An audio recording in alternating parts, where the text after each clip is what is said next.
इसलिए नहीं रुकूंगा। भागा भागा जाता गलियों में और भगवान के पांव पकड़ लेता। भगवान देशेषु भगवा धर्मम, भगवान धर्म की देशना दे मुझे, धर्म बताए। भगवान कहते अरे ब्राह्मण, अभी मैं चारिका कर रहा हूं। चारिका का मतलब भीख नहीं मांगना होता। क्यों भगवान चारिका करते हैं? हाँ, एक स्थान से दूसरे स्थान भगवान क्यों जाते हैं? क्या भगवान को भोजन नहीं मिलता? हाँ, भगवान को भोजन नहीं मिलता? अरे हम जैसे सामान्य बनते हैं तो भी उनको भोजन खिलाने के लिए पूछिए। उषा जी, इनकी पूरी टीम से लोग झगड़ा कर लिए, सुबह ही घमासान लड़ाई हुई है कि आपने मुझे नहीं खिलाने दिया, आपने मुझे नहीं खिलाने दिया। हमारे जैसे सामान्य व्यक्ति जिसको कुछ नहीं पता, कुछ भी ज्ञान नहीं, हाँ, कुछ भी बुद्ध के आगे हम लोगों की कोई औकात नहीं, चरणों की धूल भी नहीं, उनको खिलाने के लिए लोग लड़ाई कर रहे हैं, झगड़ा कर रहे हैं। तो बुद्धों को क्या भोजन की कमी थी जो मांग के खाते थे? ना। हाँ, क्यों चारिका करते थे? पूजा नाम चैत्य भावम पुण्यार्थम चैव देहि नाम। किस लिए चारिका करते थे? पूजा नाम चैत्य भावम पूजार्थम चैव देहि नाम श्रावकानेक वासार्थम अनासक्तिम च दर्शयन एतादि प्रदर्शनाय बुद्धो चरित चारिका। बुद्ध किस लिए चारिका करते हैं?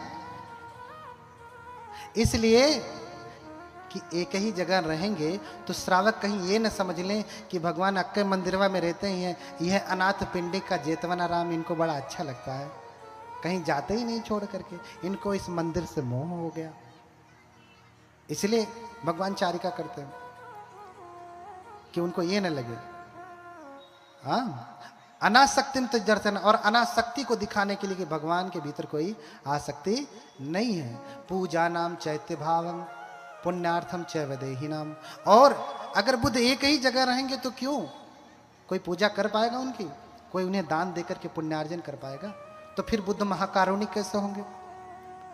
तो बुद्ध दूसरों को भी अवसर देते कि तुम दो भोजन। राजा का भी भोजन ठुकरा करके एक गरीब के यहाँ, जिसके यहाँ एक समय का भोजन नहीं, उसके यहाँ जाते हैं भगवान। क्यों? क्योंकि उसके ऊपर अनुकंपा करते हैं। बात बहुत लंबी है, चारिका की और अर्थ है। मैं बता रहा था, पांव पकड़ लिया, कहता है देशी तू भगवान, भगवान धर्म की देशना करे। भगवान कहते हैं अरे धर्म की देशना का समय नहीं, ये धर्म की देशना का समय नहीं, अभी मैं चारिका कर रहा हूँ, बाद में तुम्हें उपदेश करूंगा। बोले भगवान मेरे पास समय नहीं, अगर आपने मुझे देशना नहीं दिया, उपदेश नहीं दिया तो मेरी मृत्यु हो जाएगी, मेरे पास समय नहीं। तो भगवान ने उपदेश दिया, दिठ्ठे दिठ्ठ मत्तं भविष्यामि सुते सुत मत्तं भविष्यामि थी। उपदेश दिया, दो सूत्र बताए, देखने में मात्र देखना, सुनने में मात्र सुनना। अब इसकी धर्म की गंभीर व्याख्या बुद्ध ने पाली में कहा,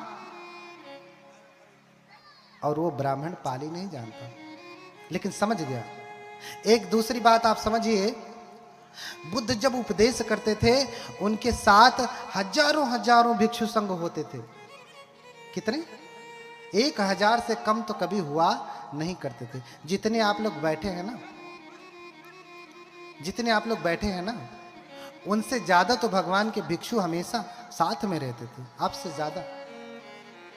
और भगवान को सुनने के लिए हर दिन शाम को राजा महाराजा गृहपति सब लोग आते थे, हजारों की संख्या हो जाती थी। भगवान उपदेश करते थे तो जितना पहला वाला सुनता था उतना अंत वाला भी सुनता था। बताइए, क्या भगवान माइक लगा के बोलते थे? ये था आहुजा वाला, कौन दूसरे कंपनी का रहल? ये था क्या? नहीं था। लेकिन जितना आगे वाला सुनता था उतना ही पीछे वाला। तो माइक नहीं था तो इसका मतलब क्या? आगे वाला सुन लिया, पीछे वाले ऐसे चुपचाप मच्छर मारते थे? नहीं ना, वो भी सुनते थे, वो भी। अब बुद्ध चिल्ला के भी नहीं कहते अरे सुनो भिक्षुओं, सुनो सुनो, ऐसा नहीं कहते। क्यों? बुद्ध परम संयमी है। हम लोगों का संयम टूट सकता है, बुद्ध का संयम नहीं टूटता। बुद्ध का संयम नहीं टूटता। तो बुद्ध जब बोलते हैं तो जितना आगे वाला सुनता है उतना ही बीच वाला, उतना ही अंत वाला, चाहे सहस्रों लोग क्यों ना हो, वो सुनते हैं। और बुद्ध जब उपदेश करते हैं तो जिस भाषा का जानकार होता है अपनी अपनी भाषा में सुनता है उसको। इतना बड़ा सामर्थ्य है बुद्ध का। किसमें सुनता है? अपनी अपनी भाषा में बैठ करके सुनता है। अगर कोई अंग्रेजी जानता है तो अंग्रेजी में सुनेगा, उर्दू जानता है तो उर्दू में सुनेगा, बंगाली जानता है तो बंगाली में सुनेगा। बुद्ध पाली में ही बोलेंगे, अपनी भाषा में बोलेंगे, लेकिन वो किस में समझेगा? अपनी भाषा में समझेगा। इसलिए बुद्ध ने बाकियों को अनुमति दिया कि अपनी अपनी भाषा में धर्म का अनुवाद करो, अपनी अपनी भाषा में धर्म सीखो, जो भाषा जानते हो उसमें सीखो। इसलिए तो अनुमति दिया, स्ट्रिक्ट नहीं रहे कि नहीं पाली में ही देना है। तो माही कुंजर नागमास दो दुखंग ही कुंज। हाथी के ऊपर हाथ रखा उसके माथे के ऊपर और कह दिया कि नाग की हत्या करने से तुम्हारी सुगति होने वाली नहीं है, तुम्हारी सुगति होने वाली नहीं है, ना तो यहां ना तो इसके बाद कभी भी सुगति होने वाली नहीं है। इसलिए हाथी संभल गया, भगवान के चरणों की वंदना की। आपने फोटो भी देखा होगा, हाथी झुका है, भगवान को प्रणाम कर रहा है। ऐसो ही बुद्धस्य धम्मता बोधिसत्वस्य धम्मता। यही तो बुद्धों की धर्मता है, यही तो बुद्धों का बल है, यही बुद्धों का बल है। इसलिए आप क्या करें? बुद्धों को स्मरण करें, बुद्धों की पूजा करें। कैसे कैसे करेंगे? समय भी बहुत हो रहा है ना। इतनी ही बात समझें, पूजा च पूजनीयानम एतम मंगल मुत्तमम। जो पूजने योग्य है उनकी पूजा करना ये उत्तम मंगल है। जो पूजने योग्य है उनकी पूजा करना उत्तम मंगल है। भगवान जब महापरिनिर्वाण करते हैं, जब अपने शरीर को छोड़ते हैं, तो महापरिनिर्वाण के बाद उनके अस्थि के लिए जब उनको जलाया जाता है शरीर को, पहले तो 7 दिन 500 कपड़े में लपेट करके सरसों के तेल में रखा जाता है और फिर चक्रवर्ती राजा की भांति बुद्ध का अंतिम संस्कार किया जाता है। यानी एक परत सफेद कपड़ा, फिर रोई, फिर सफेद कपड़ा, फिर रोई, फिर सफेद कपड़ा, ऐसे 500 बार लपेटा जाता है बुद्ध के शरीर को और चक्रवर्ती राजा के शरीर को, और फिर दाह क्रिया की जाती है, फिर जलाया जाता है, अंतिम संस्कार किया जाता है बुद्ध का और चक्रवर्ती का। और जब बुद्ध के शरीर का अंतिम संस्कार हो गया, दाह क्रिया हो गई, तो उसकी राख के बंटवारे के लिए, अस्थियों के बंटवारे के लिए झगड़ा होने लगा। सभी जो 16 जनपद थे, जो 16 महाजनपद थे, उनके राजा पहुंचते हैं और अस्थियों को लेने के लिए झगड़ा करने लगते हैं कि मुझे बुद्ध की अस्थियां चाहिए। कोई कहता कि साक्य कुलो भगवा अहम पि साक्यो, मैं तो साक्य कुल का हूं, भगवान भी साक्य कुल के हैं, इसलिए ये अस्थियों पे अधिकार मेरा है। अहम पि क्षत्रियो बुद्धो पि क्षत्रिय, मैं भी क्षत्रिय हूं, बुद्ध भी क्षत्रिय है, इसलिए अस्थियों पे अधिकार किसका है? मेरा है। लड़ाई करने लगते, सब अपनी अपनी कह रहे हैं, अपना अपना जोड़ रहे हैं कि कोई कह रहा मेरे चाचा है, कोई मेरे भतीजा है, मेरे ये हैं, मेरे वो हैं, सब अपना नाती पनौती सब जोड़ने लगते हैं मरने के बाद। कहते मेरे हैं, मेरे हैं, मैं बुद्ध को ले जाऊंगा और स्तूप बनाऊंगा, पूजा करूंगा। फिर जब झगड़ा हो जाता, मार करने की नौबत आ जाती, लोग फिर जब झगड़ा हो जाता, मार करने की नौबत आ जाती, लोग लड़ने के लिए अपनी अपनी तलवारें निकाल लेते कि चलो युद्ध हो जाए, जो जीतेगा वो अस्थियां लेकर के जाएगा, जो जीतेगा अस्थियां लेकर के जाएगा। फिर द्रोण नामक एक ब्राह्मण उसी में से उठता है और समझाता है। क्या समझाता है आप भी समझे। बोलिए भगवान बुद्ध की। थक गए हैं मैं जान रहा हूं, बस अंतिम है, थोड़ा सा और। मन नहीं थका है, शरीर थक गया है, दर्द कर रहा है, करने दीजिए, ये दुश्मन में न है। बोलिए भगवान बुद्ध की। तो द्रोण समझाते, क्या समझाते? सुनंतु भवंतो ममेक वाचन अमहक्कं बुद्धो अहो खंति वादो नहीं उत्तम यंग उत्तम पुगलस शरीर भागे सिया संपहारो। कहते हैं कि मेरी सभी बातें सुने, सभी लोग सुने। क्या सुने? अमहक्कं बुद्धो अहो खंतिवादो, हमारे बुद्ध जो हैं खंतिवादी हैं। और बुद्ध खंतिवादी हैं तो उन्हीं के शरीर की धातु के लिए अगर हम लड़ाई करें तो नहीं उत्तम यंग उत्तम पुगलस, उत्तम व्यक्ति के लिए, श्रेष्ठ व्यक्ति के लिए ये शोभा नहीं देता कि खंतिवादी भगवान के लिए वो लड़ाई करें, उनकी अस्थियों के लिए लड़ाई करें। तो फिर बोले सब क्या करना चाहिए फिर? तो कहते हैं सब्बे वो भवंतो सहिता समग्गा शरीर धातुम करो मठ भागे विथारिका हो तु दिशा सुथोपा सब्बे जना चक्षु मंतो प्रसन्नाति। कहते हैं कि सभी लोग प्रसन्न होकर के क्या करें?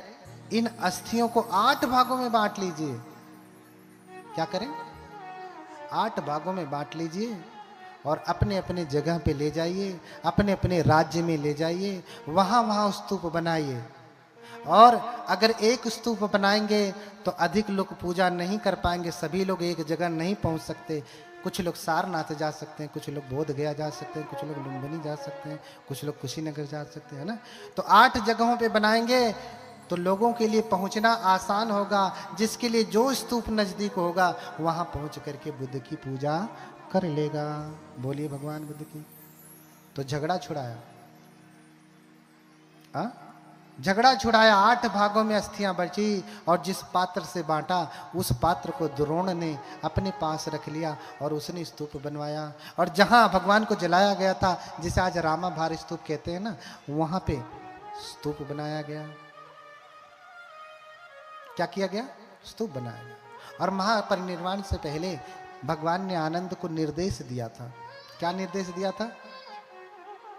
कि आनंद, ये जो श्रद्धालु कुलपुत्र है ना, कुलपुत्रियां हैं, इनको 4 धामों की यात्रा करनी चाहिए। किसकी? 4 धामों की यात्रा करनी चाहिए। यथच भगवा जातो यथ यानंग पटिलाभो यथच धम्मंगाकाश यथच परिनिब्बुतो। जहां भगवान ने जन्म लिया, जहां ज्ञान प्राप्त किया, जहां पहला उपदेश दिया और जहां परिनिर्वाण प्राप्त किए, ये चारों स्थान पर जितने भी बौद्ध लोग, आज की भाषा में कहें तो जितने भी बौद्ध लोग हैं, बुद्ध को मानने वाले लोग हैं, उनको अवश्य दर्शन के लिए जाना चाहिए। क्यों? क्योंकि ये उनके लिए पुण्य का कारण है, पुण्य का। इसमें कितने लोग हैं जो चारों धामों की यात्रा कराए हैं? चारों धामों की यात्रा करने वाले ग्रुप लेकर के नहीं,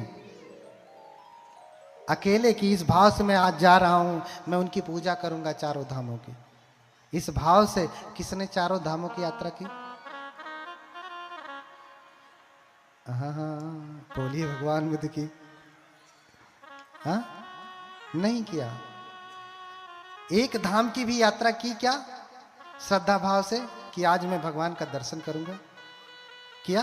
साधु साधु। बोलिए भगवान बुद्ध की। एक ही किया, लेकिन कैसे किया? श्रद्धा से किया। तो श्रद्धा से किया तो उसका फल होने वाला है। उसका फल इमेत तामित की इतना है करके नहीं बताया जा सकता, बहुत बड़ा फल है। तो ये चारों धाम हैं जहां जाना चाहिए, पूजा करना चाहिए। इसके अलावा पूजने के लिए तो बुद्ध हैं, बुद्ध की पूजा करें।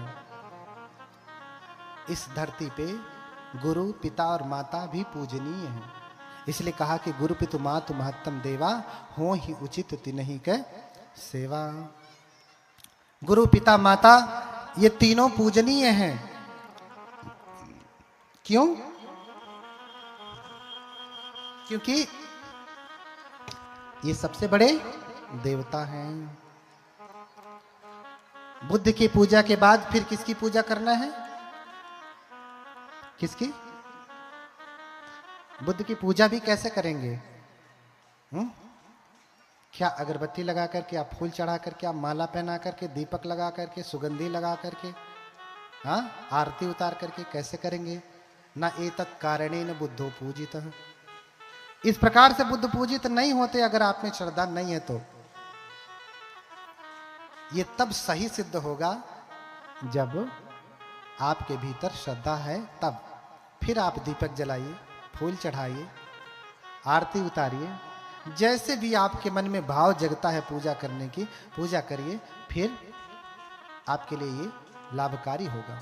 अष्टमी, पूर्णिमा, अमावस्या को उपोषित रखिए, उपोषित रखिए। उस दिन 12 बजे से पहले भोजन करिए, 4 ही बजे उठ जाइए, नहाइए धोइए, भगवान बुद्ध को की पूजा करिए, पंचशील ग्रहण करिए, अष्टशील ग्रहण करिए। उस दिन हत्या मत करिए, उस दिन चोरी मत करिए। उस दिन हत्या का मतलब सीधे मेरे कहने का तात्पर्य है। और छोटे छोटे चीटे, कीड़े मकोड़े, जो कुछ भी दिख जाए हत्या नहीं करना, न शरीर से न वाणी से।